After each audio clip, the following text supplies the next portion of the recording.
Voilà, c'était un extrait donc de ce conte sur le Glockenspiel qui permettait d'initier les enfants à la flûte enchantée de Mozart, c'était dit.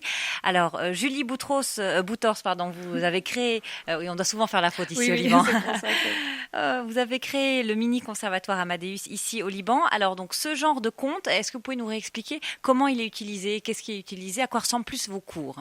D'accord. Donc, on va parler plus des cours Mhm. de piano. C'est les cours les plus longs, à savoir que l'éveil musical est basé sur le même concept et l'initiation à la musique classique de même. Alors, ça, juste sur l'éveil, donc c'est de 6 mois, c'est ça? Alors, Jusqu'à à peu près 3 ans? de 2 ans à 3 ans, parce que nous appelons par éveil musical déjà un éveil au solfège. Mhm. Donc, pour pas confondre avec les cours qui sont plus basés sur les percussions, l'écoute de musique classique et l'apprentissage de comptines, ça nous l'avons appelé l'initiation, parce que pour nous D'accord, c'est vraiment la base. d'accord. Donc ça c'est de 6 mois à 2 ans. Ok. Puis ensuite, de 2 ans à 3 ans, vous avez l'éveil musical qui permet d'apprendre quand même à lire et à écrire les notes Mhm, et à mhm, connaître les rythmes de base comme la blanche et la noire, mhm, pour les gens à qui ça dit quelque mhm, chose. mhm. Et ensuite, à partir de 3 ans, nous avons les cours de piano mélopie, donc qui reprennent les notions de solfège, bien qu'elles soient grandement approfondies. Ça veut dire on ne se cantonne pas seulement à la noire, la blanche, on va jusqu'à la croche par exemple, la ronde, la blanche pointée. Voilà, en termes de rythme. En termes de notes, l'enfant saura lire à la fin de l'année toute la gamme en clé de sol. Mhm, mhm. Après, en termes de piano, il saura jouer à une main toutes les comptines qu'on présente. Donc, il y en a une par cours. Sur un an, il y a 24 cours et 30 sessions, Ouais. parce qu'il y a des séances de révision, il y a des répétitions et des petits spectacles pour les parents au fur et à mesure de l'année. Et il connaîtra aussi les principaux instruments de musique de l'orchestre. Ah oui, pas seulement le piano. Non, le piano, il le joue, en Voilà, fait. voilà. Mais on Et a en quoi présenté. c'est différent d'un cours de piano classique avec une professeure qui vient à la maison ou chez qui on se déplace avec Alors, cette méthode? alors déjà, c'est en groupe. Donc, Ah. on joue sur l'effet de groupe. C'est très important pour les enfants Donc parce vous avez plusieurs pianos. Alors ils sont dans une salle avec plusieurs petits pianos ou bien ils vont les uns à la suite des autres sur le piano? alors, ils vont les uns à la suite des autres D'accord. sur le piano. La partie piano du cours se déroule en même temps que la partie d'exercice de solfège. Donc, il y a à chaque fois 2 professeurs par cours. Ouais. Euh, Tous les autres enfants font les exercices de solfège pendant qu'un à un, ils passent au piano pour apprendre la petite comptine du jour. Et donc, il y a ce point-là qui diffère aussi d'un cours particulier, mais c'est aussi que En quoi vous pensez que justement l'effet de groupe peut être bénéfique pour l'apprentissage? en fait, les enfants se motivent les uns des autres. Mhm, mhm, Donc, quand les enfants à cet âge-là peuvent être parfois un peu timides, peuvent ne pas être totalement sûrs d'eux. Donc, quand ils voient, par exemple, un des enfants du groupe qui a bien fait quelque chose et que tout le monde dit waouh, bravo, bah, ils veulent tous qu'on leur dise bravo, ils veulent mhm, tous avoir des gommettes sur mhm, les mains. Donc, mhm, mhm, forcément, ça les motive les uns les autres et ça les tire vers le haut. mhm, mhm. Et c'est très important aussi de mélanger les âges. Ça veut dire, pour commencer la première année, c'est de 3 à 8 ans. Ouais. Et c'est très important de les mélanger entre eux parce que ceux qui ont 8 ans, donc bien sûr, on va leur passer plus d'activités que ceux qui ont 3 ans, mais ils vont apporter un petit peu de sagesse, ils vont donner un petit peu d'espoir à ceux qui ont 3 ans pour dire, tu vois, quand tu vas avoir 8 ans, tu vas comprendre aussi vite et aussi bien que lui. Tandis que ceux de 3 ans vont apporter du peps, vont apporter un petit peu d'animation, forcément, parce qu'ils courent un peu partout, mais c'est le concept de nos cours, c'est vraiment apprendre la musique en s'amusant. Voilà, c'est ça. C'est ça. C'est pas le cours de piano redouté comme j'ai pu en avoir moi, hein, toute petite. Non, non, ni le J'ai cours de trouvé. solfège avec les exercices de solfège super durs. Alors, qu'est-ce que ça apporte à l'enfant? Dès 6 mois d'ailleurs, si vous pouvez expliquer en quoi ça peut être important, déjà juste de l'initier à la musique, au bruit des différents instruments, et puis ensuite de manière plus sérieuse, à partir de 3 4 ans, qu'est-ce que ça apporte au développement intellectuel, moteur, psychomoteur de l'enfant, la musique? Alors déjà, nous nous occupons pas des enfants avant 6 mois, mais il y Mhm. a beaucoup d'études scientifiques qui montrent que quand on fait écouter de la musique classique, notamment pendant sa grossesse, Oui. en tant que maman, ça calme énormément l'enfant et ça le rassure. Et quand il naît après, quand on lui repasse ces musiques, ils ont une sorte de mémoire privative qui fait que si on leur a passé la berceuse de Brahms quand ils étaient dans le ventre de la maman, quand il sort du ventre de la maman dans un monde qui est un petit peu hostile pour lui comparé au ventre de la maman, Ouais. il est tout à fait rassuré. Ça lui rappelle les moments tout doux, tout chauds, qui étaient tranquilles, sans faim, sans froid, etc. Ouais.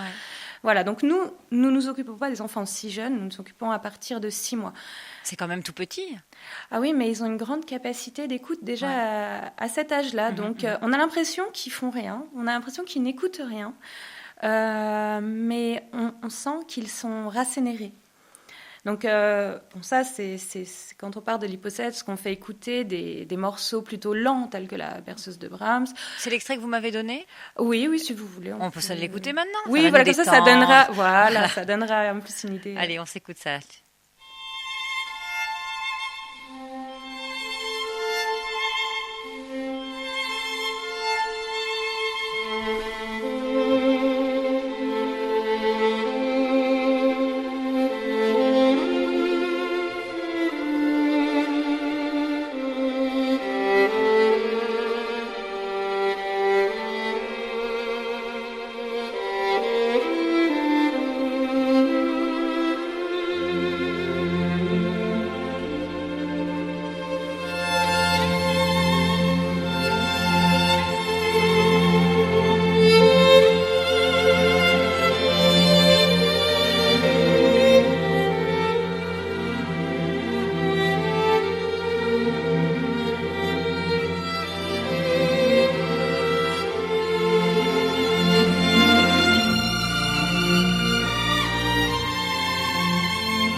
Il est 11h21 sur les ondes de Radio Liban 96.2. Vous êtes bien dans Flânerie matinale. On écoute des berceuses, mais pas que. Ce matin, je suis avec Julie Boutor. C'est le plaisir de la recevoir pour nous parler de musique et de petite enfance. Ce matin, dans Flânerie matinale. Alors là, c'était la berceuse de Brahms. Donc ça, vous le passez au tout petit. Et donc ça permet aux enfants de se recentrer, de s'initier, d'apprendre à se concentrer aussi. Oui, voilà. Donc les bébés, on leur passe ce genre de musique, mais pas que, parce que les bébés aussi, il faut les éveiller, les faire un peu bouger, etc. Donc, en plus, ils sont très demandeurs, surtout si on les encourage, nous, de notre côté. Donc, on leur passe aussi, donc, dans le cours avec les bébés, donc le cours d'initiation est toujours divisé en deux parties. Une partie plutôt calme, une partie plutôt tonique, pour leur donner un peu de peps.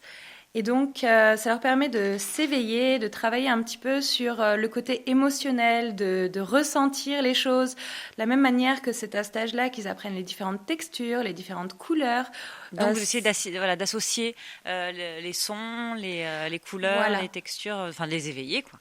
Voilà, de les éveiller, mais complètement, incluant le côté musical qui est très important, parce que quand on arrive après un âge où on peut plus se débrouiller, tel qu'un an et demi, 2 ans, là, on peut passer sur les cours de solfège, donc ça peut choquer. Oui, c'est vrai.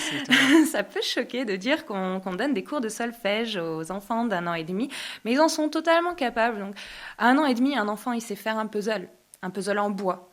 Donc, pourquoi il ne saurait pas positionner des notes sur une portée ? Surtout que nous, nos notes sont personnifiées. Donc, c'est des petits personnages. Donc, ils apprennent qu'il y a Monsieur Do, Petit Ré, Mademoiselle Mi, Madame Fa, etc. Et donc, tel un puzzle, ils vont apprendre à les positionner sur la portée.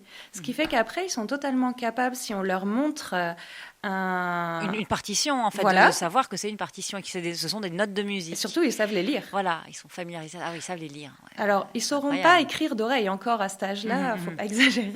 Mais par contre, si on leur présente une partition, ils sauront la lire. Et si on leur donne les notes, donc si on leur dit, par exemple, pour le cours de la souris verte, on leur donne les notes, ils vont savoir les positionner sur la portée. Donc, ce qui est très bien aussi en termes de développement de l'enfant. Parce que par le jeu, par le conte, par la musique, on va réussir à améliorer sa capacité de concentration. Donc ça, c'est très important, surtout pour les enfants qui ont des petits soucis à se concentrer.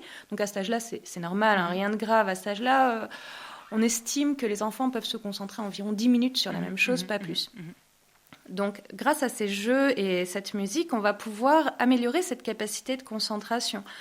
On va pouvoir aussi améliorer ses capacités d'empathie, ses capacités de confiance en soi, etc. On lui dit bravo toutes les 2 minutes parce qu'en fait, il arrive à faire des choses magnifiques.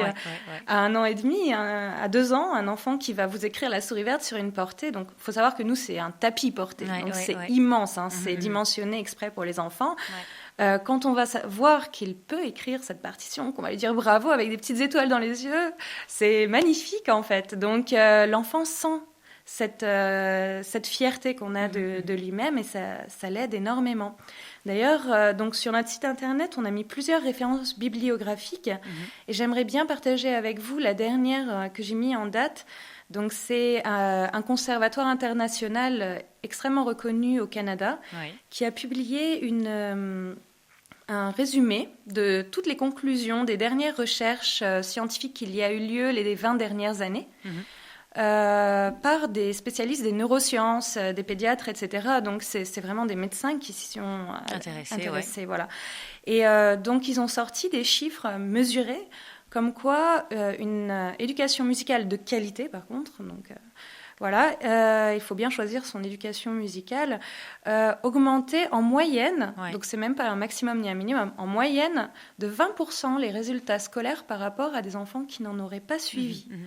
Donc il faut pas penser que les cours de musique c'est seulement pour faire de son enfant un virtuose, c'est pour lui donner que ce soit... développer ses capacités intellectuelles, mentales. Alors oui, vous disiez un bon apprentissage musical. C'est vrai que ce qu'on connaît beaucoup ici, mais ailleurs aussi, c'est l'éveil musical par la rythmique, donc c'est-à-dire taper des mains sur une chanson, apprendre à battre des pieds. Là, vous dites, on essaie d'aller plus loin que ça, vraiment. Exact. Voilà. Parce que c'est très bien d'apprendre la rythmique. Je ne critique pas du tout cet enseignement, mais on va dire qu'on peut donner plus aux enfants. Donc ça serait dommage de se dire t'es trop petit, tu peux pas faire plus que taper sur une table ou un tambour, je te donne pas un piano. Mais il y a beaucoup de musiciens qui savent jouer avant leurs 3 ans sur un piano. Vous savez, pour un enfant, c'est un jeu. Comme je disais, c'est un puzzle. Alors, on écoute le dernier titre que vous m'avez donné. Qu'est-ce que c'est? Vous le présentez? C'est de Rossini. Alors, c'est de Rossini. C'est l'ouverture. C'est le final de l'ouverture de Guillaume Tell. Donc, nous, on fait ça en cours d'initiation quand on fait le cours à des classes entières de garderie. Il faut imaginer la classe de garderie avec des épées qui vont mimer la scène de cavalcade quand Guillaume Tell course les Autrichiens pour les chasser de Suisse. Donc c'est très marrant parce que les enfants vont, dans ces cas-là, on va vraiment travailler sur le côté émotionnel, c'est-à-dire ils vont ressentir tout ce qui passe à travers la chanson. Donc le morceau. Le morceau n'est pas seulement des notes, mais il raconte une histoire. Donc là, ils vont être à fond dans l'histoire, ils vont se battre avec des épées en plastique.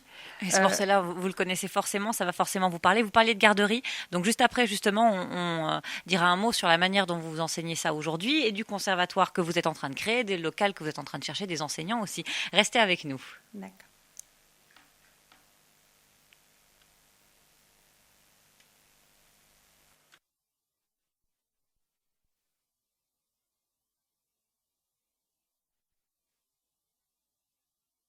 Alors, j'ai pas l'impression que ça marche. Oui, il y a un petit blanc au début de la chanson. Ah d'accord. Voilà. Bon, on va attendre que ça démarre en parlant tranquillement. Donc oui, vous disiez que là, en fait, essentiellement, vous travaillez avec des garderies en partenariat. C'est ça pour le moment. Voilà, donc avec des garderies et des collèges. Comme nous, notre méthode s'arrête à 8 ans pour la première année. Donc la 3e année, les enfants, forcément, ont 3 ans plus tard. Ça démarre. On y revient juste après.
Boutors, quand vous faites un passage en garderie, ça doit être remarqué avec ce titre. Ah, on passe pas inaperçu, oui.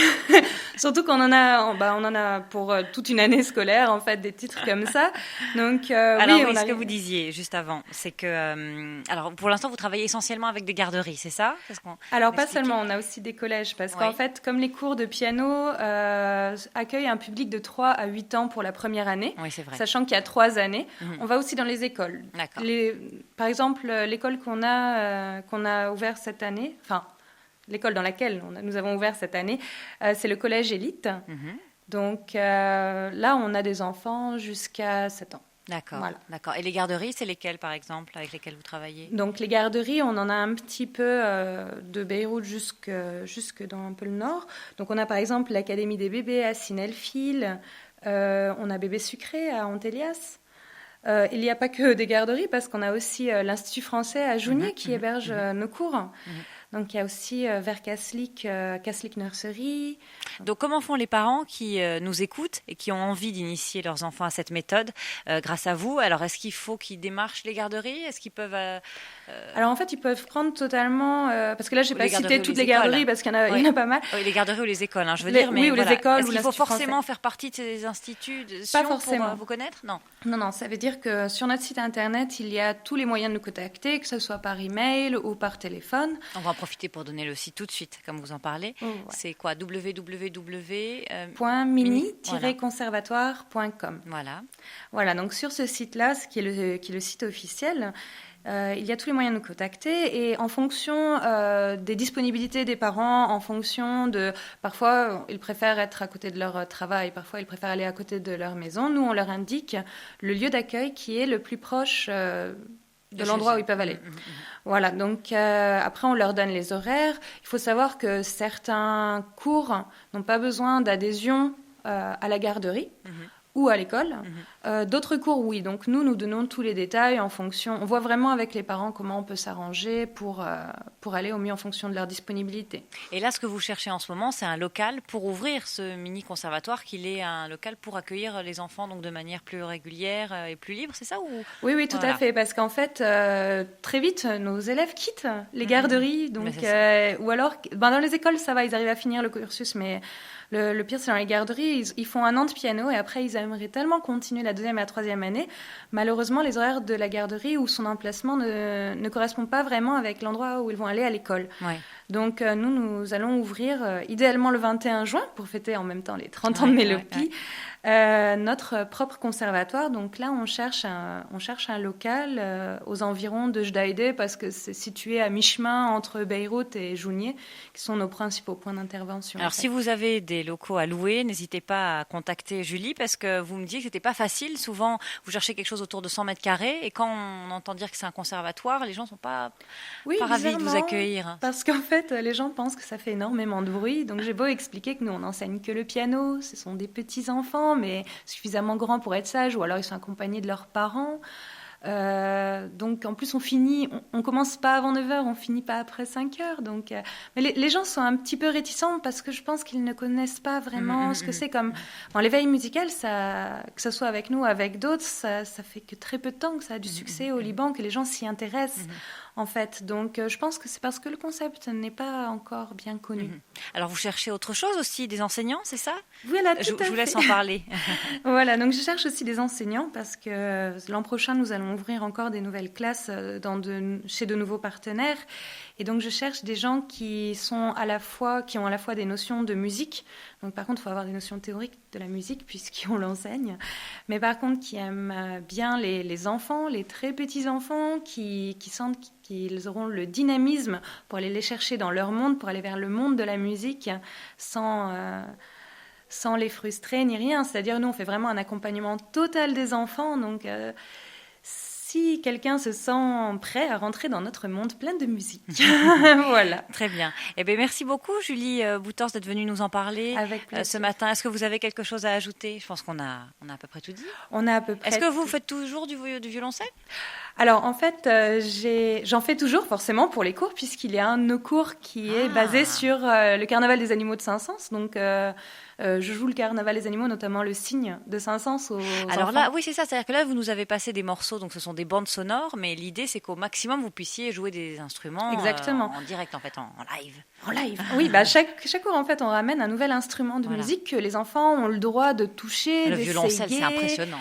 Alors oui, comme ils sont tout petits, ils doivent monter sur mes genoux.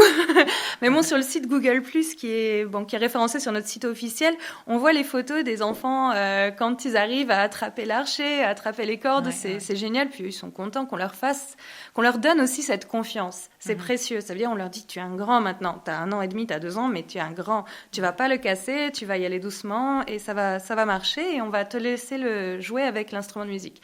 Et ils rentrent à fond dans le jeu. Donc, même pour ça, c'est très intéressant.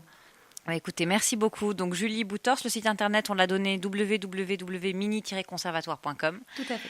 Il y a votre numéro de téléphone dessus, même si des parents s'y intéressent et ont d'autres questions encore à vous poser. Merci beaucoup d'être venu sur les ondes de Radio Liban ce matin. On termine avec l'enfant au tambour. On se retrouve juste après. Restez avec nous dans Flânerie matinale.